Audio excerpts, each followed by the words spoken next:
રાજકોટ જિલ્લાના ઉપલેટામાં ગઈકાલે રાત્રે કડાકા ભડાકા સાથે પડેલ ધોધમાર વરસાદ બાદ વર્ષો જૂના બંધ મકાનની છત અને કાટમાળ ધરાશાયી.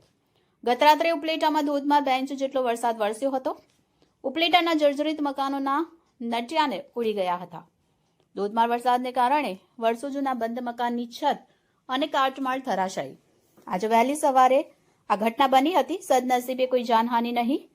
ઘટનાની જાણ થતાં વિસ્તારના નગરપાલિકાના સદસ્ય રઘુભા પરબત બારૈયા, રાજુ શુક્લ, પ્રફુલભાઈ સહિતના ઘટના સ્થળે દોડી આવ્યા.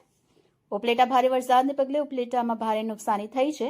ઉપલેટા નગરપાલિકા સર્વે કરે પછી ખબર પડશે કે ક્યાં કેટલી નુકસાની છે. Reporter Amir Pathan, A to Z news, Upleta.